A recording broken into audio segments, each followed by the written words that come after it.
I bought the tape recorder at a yard sale for $5. The guy selling it looked relieved to see someone interested.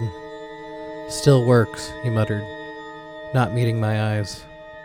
"Just don't record anything too long." That should have been my first red flag. But it was vintage. One of those old school recorders with big red buttons and a worn leather case. I figured it might be a cool addition to my office. Maybe use it for notes or spooky ambient effects for my short films. The first time I tested it, I recorded myself saying, "Testing, 1, 2, 3. Then I played it back. I heard exactly that, followed by a soft, static hiss. Nothing weird. Old electronics tend to hum or buzz. But the second time I used it, after a long, frustrating day at work, I vented a bit. Just rambled to myself in the dark, talking about how tired I was, how fake my coworkers were, how I sometimes wished I could just disappear and never be found. I paused, then rewound, then hit play. "I'm so tired of pretending," my voice said. "Expected. I hate how they smile like I matter," it continued.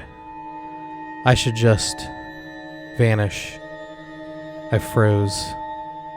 I never said that last part. I chalked it up to memory. Maybe I had said it. Maybe I was too zoned out to realize it. Still, something about the voice in the recording felt off. Like it was me, but just slightly misaligned. Like hearing your voice echo through a long metal tunnel. I didn't use the recorder for a few days after that, but curiosity has a way of pulling you back. The next time I heard it, I asked a direct question into the mic. "What do you want?" Silence. Then I hit playback. "What do you want?" Static hiss. Then my voice replied, but I swear I didn't say it. To be remembered. To be let out. I dropped the recorder. I didn't sleep that night. I kept thinking about how the voice had sounded more desperate, more alive. The next morning, I took the batteries out, wrapped the thing in a towel, and shoved it in the closet. But at 3:14 a.m., I heard it. A click, a rewinding, and a play. The sound of my own voice echoed from the closet, muffled but clear. "Let me out. I'm still in here." I burned it the next day. Poured lighter fluid on the towel-wrapped recorder and lit it in the alley behind my building. I swear I heard it scream. That's the only way I can describe it. Not the recorder, the fire. It screamed like something was alive inside, thrashing and wailing as the plastic bubbled and melted. Then silence. I moved apartments after that. Threw out everything that had ever been near the recorder. Started fresh. But it didn't matter. Because now every night, I hear it again. Soft static, like a recording playing on a loop. Sometimes, just beneath the hiss, I hear my own voice. It still works. Sometimes, I hear one I don't recognize. And last night, it asked, "Can I use your voice this time?"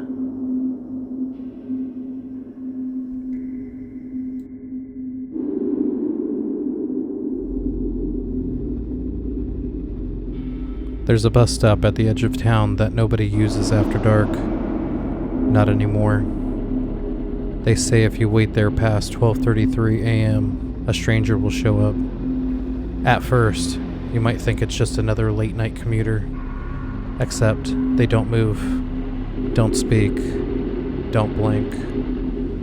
The only rule is, don't blink first. If you do, well, that's when you vanish. No one is seen again who blinks first. Most people think it's just a ghost story. Some urban legend parents tell their kids to stay off the streets at night. But I've always had a thing for urban legends.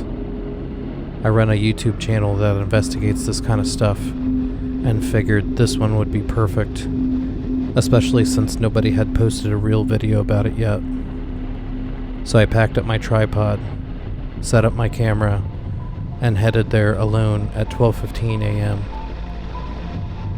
When I got there, the bus stop looked normal enough.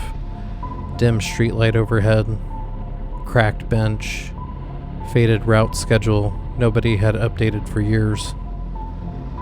I set up my camera across the street and angled it just right so it would capture the bench, me, and the surrounding sidewalk. Then I waited. 12:25, nothing. 12:30, still nothing. 12:33 a.m. That's when I felt it. Like the air thickened. Everything got heavier. Even the shadows seemed darker. Sound faded away. No distant cars. No wind through the trees. Not even the buzz of the street lamps. I looked to my right, and there he was. A man in a long coat, standing about 20 feet away. Thin, still, like he had been there the whole time, but I hadn't noticed. His face was pale, almost too pale, like paper. His eyes wide open, unblinking. I stared. He stared back. I thought it was some prank. Maybe someone who had seen my channel and decided to mess with me. But I didn't blink. Neither did he. My eyes started to sting, and tears welled up. But I would not blink. I watched his head tilt tightly, very slowly. His arms never moved. His expression never changed. He was so still. He looked like part of the background. Except, for some reason, he was getting closer. Not walking, just closer. I blinked once. Reflex. Just a twitch. He was now standing on the street. Another blink. Another blink. I couldn't help myself anymore. He was on the sidewalk. I panicked and turned to grab my gear, but my camera was gone. Everything. Tripod, bag, backup battery, gone. Like I never brought it. I turned back. He was at the bench, right beside me.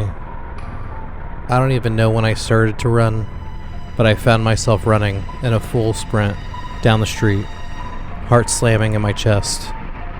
I didn't stop until I got home. Locked the door, closed every curtain, sat in the bathtub, shaking for hours. I was thankful that I got away, but I was afraid to close my eyes. Blinking is one thing, but closing them fully made me think that he was going to get me. I sat in that bathtub for a long time. I must have fallen asleep, because when I woke up, my eyelids were closed. I opened them and saw the man standing over my bathtub, staring at me, not blinking.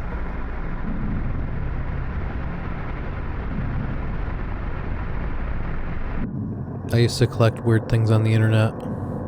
Obscure VHS tapes, haunted dolls, cursed PDFs. Yeah, that's a thing. I even had a cursed Furby once. Nothing ever really worked, of course. It was just for the aesthetic. Creepycore content gets clicks. Then I found the Smile auction. It was a hidden site. Not quite dark web, but close. A minimal black background. No branding. No flashy buttons. Just one listing at a time. I only ever saw one auction. It was titled, "One Authentic Human Smile, Separated and Preserved." There was no image, just a description. Harvested from a donor who no longer required it. Still brimming with joy, energy, and memorability. Will leave an impression wherever worn. Do not discard. Do not return. At first, I thought it was a joke. Some edgy art project. So naturally, I bid. I won. 3 days later, it arrived. No return address. No branding. Just a plain black box with a silver wax seal shaped like an open mouth. Inside was a vacuum-sealed pouch. Inside the pouch was a smile. Just a smile. No lips, no face. Just a perfect crescent of slightly yellow teeth and gums, like someone had surgically removed a grin and shrink-wrapped it. I almost threw up, but morbid curiosity won again. The smile felt warm, somehow happy, almost like it was still alive. I told myself it was probably just silicone or some prosthetic, maybe a viral marketing stunt, maybe a twisted prank. Then I looked in the mirror, and it was already on my face. I didn't feel it attach. 1 second I was holding it, the next, it was mine.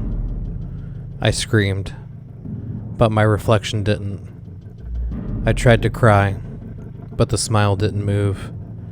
It was stuck, permanent, wide, gleaming. It looked like a taxidermy version of myself, some grotesque replica of joy. When I went outside, people started staring. Not in a "that guy's creepy" kind of way, in a mesmerized way. People would stop mid-sentence just to watch me walk by. A barista handed me a free coffee. A cop waved at me while I drove through a red light. Everyone smiled back, but not a real smile. The same smile. I started seeing it everywhere. On neighbors, strangers, even in ads and commercials on TV. My smile on their faces, and they'd stare at me like they recognized their owner. I tried pulling it off. It bled. I tried burning it. It wouldn't burn. Now at night, I hear someone outside my door. Sometimes I hear more than one. They don't knock. They don't speak. They just stand there, smiling. And last night, a note slid under my door. "You still have it? We still need it. Let us back in." I've barricaded the windows, deleted every account. I burned the box, but the smile won't go. I just want to stop smiling, but I can't.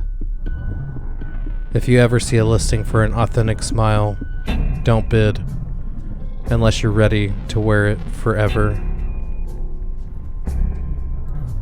Hey, Spooky Sooner here. I hope you like the different style of stories that I told this time. These are called Weird Mysteries. So, stuff we have to look forward to: Creepy Roommate Stories Part 2, Yandere Stories. I haven't done that in a while, so I'll get you a new set of stories. And I'm gonna try some Reddit stories that I create that aren't real, but I'm gonna act like they're real. So that's all coming up. If you like what you're hearing, like, share, subscribe, and leave me some comments. Let me know what you like, what you don't like. I look forward to seeing you guys again. Till then, stay spooky. But it was vintage. It was vintage. Seriously, chirp, chirp, chirp. His arms never moved. His arms never moved. Every time I blinked, even for a fraction of a second, he'd be a step nearer.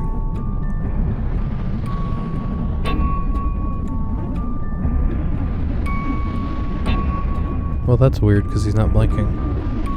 Okay, anyways, scratch every time I blinked. I don't even.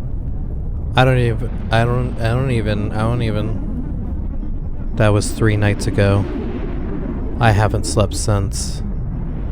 Not because I'm afraid of what I saw, but because I did find a tape of that night from the camera that I thought I had set up. I found it on the counter, sitting by itself. When I reviewed it, there was a new recording. It showed me sitting at the bus stop, not moving, not blinking, and someone else is behind the camera, recording. I don't like the way that ends. Alright, let's start with sat at the bathtub shaking for hours. Just a plain black box with a silver wax seal. Excuse me.